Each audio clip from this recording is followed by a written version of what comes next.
All right, I want to say Shalom. First and foremost, I want to give all praises unto Yahweh, Ba'ashem, Yahweh Shah, Ba'ashem, Rakakadash. Double honors to the elders and apostles who teach the truth and rule well. Salutations to you, Akim, pushing this word with truth and sincerity on the four corners of the earth. It's your Akabar Karaj back with another lesson. Avaratazah, be edifying. As you can read from the title of this video, I got put up, it says radar confirms UFO swarm around Navy warships. All right. And like I said, this is to us that's in the notice in this truth. We do know that is no such thing as UFOs, but they are, we call them IFOs, identified flying objects, because we know that they are the chariots of the Most High. And we know in the media and in the news, they call them UFOs, unidentified flying objects, which you have, like I said, there's been a lot of sightings lately. It's always been sightings of so-called UFOs, which are chariots of the Most High. But here lately, you've been having more than usual, man. You've been having a lot of people come out, get a testimony. A lot of older people that's retired from the Navy or flew for the military, even pilots of flying airlines or regular planes, been giving their testimony of seeing what the world calls UFOs. All right, and I'm gonna just play this video, and we're gonna go into the scriptures. Okay. Videos recorded by U.S. Navy personnel have added a new layer of evidence to the current national debate about UFOs. For the first time, radar images recorded inside a Navy ship have confirmed the presence of several unknown objects that swarmed around the ship for hours. I-Team reporter George Knapp here with a story that broke today on Mystery Wire. Thanks, Brian. Over the past 3 years or so, the public has been able to see several astounding images of what certainly qualify as UFOs during encounters with the U.S. Navy. There's no question that the Pentagon has censored data to go along with the photos and videos, but none of that information has been leaked or otherwise released. That is, until today. For 2 long hours on the night of July 15, 2019, the crew of the USS Omaha detected on multiple sensor systems unknown objects that surrounded the ship as it moved through ocean waters west of San Diego. One of the objects, a self-illuminated sphere at least 6 feet in diameter, flew alongside the Omaha for an extended period and was observed through a thermal sensor in the ship's combat center. Filmmaker Jeremy Corbell released the Navy video weeks ago and says similar events were reported by 8 other Navy ships in the same area over 3 days. Mark bearing and range. There was numerous warships that are having similar it appears to be coordinated interaction, and this whole series was within this kind of. All right, so we're gonna pause the video there. Matter of fact, let's just go straight into the scriptures. All right, this is Psalms 104:3. It says, "Who layeth his beams of his chambers in the waters, who maketh the clouds his chariot, who walketh upon the wings of the wind." All right, so when we think of so-called UFOs, which we call chariots, when we think of them, we think to see them coming out of the skies and out of the clouds, coming from the heavens, which they do as well, but they can come from the waters as well. You got a lot of accounts, like you said, of these so-called warships, these Navy ships, they seeing chariots and things on their radar close to water. All right, where you have different warships and military personnel who's been given a testimony of seeing these things up on the radar, which, because like we say, the chariots can cloak and be anywhere. They can come out of the waters. They can be in front of you. Then a second later, they can be miles away, or they can be in another part of the country in a blink of an eye. They can cloak and, be back in the heavens. Man, it's beautiful the way the Most High has made these chariots to be. All right. But the world looks at these things, if they unidentified flying objects, which we know according to the scriptures that they're chariots. All right. It says, who maketh the cloud his chariot. So we do know the chariots can be cloaked in disguise as clouds, man, because coming out of Egypt, where the Most High delivered the Israelites out of Egypt, he said it was a pillar of cloud by day, and it was a cloud by day and a pillar of fire by night, meaning these chariots can cloak and turn and disguise himself. You know, it can look like a cloud during the day, and then by night it can be a pillar of fire. All right. So the Most High, let's read verse 3 again. It says, who layeth the beams of his chariots, Salakia, the beam of his chambers in the waters, who maketh the clouds his chariot, who walketh upon the wings of the wind. All right, like I said, we know the chariots. You got different testimonies from, like I said, pilots, people who flew for the military or for the Navy, or just flew regular flights, air flights. Give testimonies of seeing chariots, man. You know, they all say it's kind of like a tic tac type of. It looks like a tic tac from far off.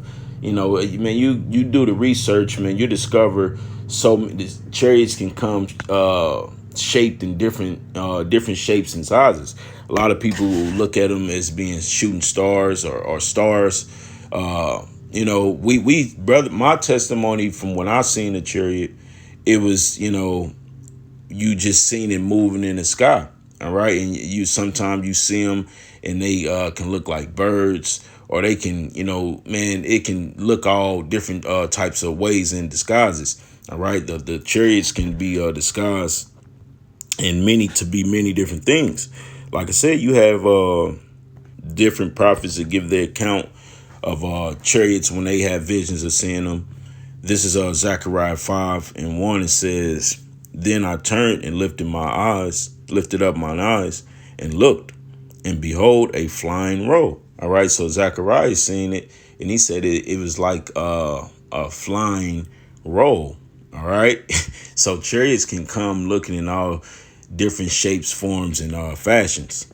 And it says, and he said unto me, what seest thou?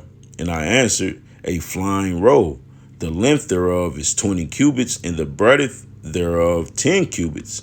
Then said he unto me, this is the curse that goeth forth over the face of the whole earth. All right, because we know when dealing with the chariots in the scriptures, we know that why it says it's the curse that go forth over the whole earth is we know when the day of the Lord comes. All right. That when the Lord sends his son to make his second coming, that the scriptures say he will not meet us as a man. Matter of fact, let's get that in Isaiah 47. It says Isaiah 47:1. It says, well, let's see. Okay, let's just go to 3. Get straight to the point. It says, thy nakedness shall be uncovered. Yea, thy shame shall be seen. I will take vengeance, and I will not meet thee as a man. All right. Meaning when the Lord sends his son, who the world ignorantly calls Jesus Christ, to make his second coming, he's not going to meet us as a man as he did the first time when he walked the earth. All right. He's going to come on that chariot, man, that ultimate fathership that the scriptures gives detailed account on when he comes, because it says every eye shall see, every knee shall bow. All right. Ezra seen a vision of him coming back. It says he was on top of a chariot, but it looked like he was on a mountain. The chariot he came back on was so big, it's going to look like he was a man standing on a mountain. All right. So that's what it means when it says he's not going to meet thee as a man. All right. He's going to come back in that ultimate fathership. Okay. Let's go to Acts, the 2nd chapter, and verse 19. It says, and I will show wonders in heavens above and signs in the earth beneath, blood and fire and vapor of smoke. All right. So part of those wonders that the Lord is showing in the heavens above are chariots. OK, you see a lot of people giving account of seeing these things, man. Some people don't know what they're seeing. They know that they seeing something that's out of this, not of this world. Like I said, and it's starting to see more and more people coming out of seeing these things. That's the whole reason that the U.S. has a space force, man, because they know that it's things outside of this realm that's not of this world. All right, which they deem is, like I said, as UFOs, which we know to be IFOs, identified flying objects. We know that they are the chariots of the Most High. So those are some of the wonders that the Lord is showing in the heavens above in the latter days. And it says, and signs in the earth beneath, blood and fire and vapor of smoke. All right. It says, verse 20, the sun shall be turned into darkness and the moon into blood before the great and notable day of the Lord come. All right. So we know those when it says the moon turned into blood, is going into basically blood moons. All right. We just had an eclipse not too long ago. You've been having several blood moons. I know it's one coming up here in a few days. I don't know the exact date, but you got a blood moon that's coming up. All right. And all these things are signs for us to measure the times, to know what time that we're living in, when we are indeed living in the latter days. All right. The last days that the scriptures speak of. You just have to be able to interpret what the scriptures is telling us and conveying to us. All right. And taking a look what's going on in the earth and knowing that, look, man, these are the things that the scriptures spoke about. All right. And now, like I said, you got a lot of people giving detailed account of the chariots, man. Even in the scriptures, you got several prophets. You had Ezekiel give a detailed account of what he's seen dealing with the chariots as well in the scriptures. All right. This is Ezekiel 1:16. It says the appearance of the wheels and their work was like unto the color of beryl. And they four had one likeness, and their appearance and their work was as it were a wheel in the middle of a wheel. All right. The same thing they show you in all these so-called alien movies. It was a wheel. The UFO looked like a wheel in a wheel, which we know to be the chariots of the Most High. All right. So it looks like a wheel inside of a wheel. Yep, I got an image queued up. This is basically what Ezekiel is explaining. All right. It looks like a wheel inside of a wheel. All right. And this is, you go look at different chariots, different images, man, and they all pretty much look the same. All right. It's like a wheel within a wheel. And this is what Ezekiel was explaining. All right. Let's go back and read it. It's Ezekiel 1:17. It says, when they went upon their four sides, and they turned not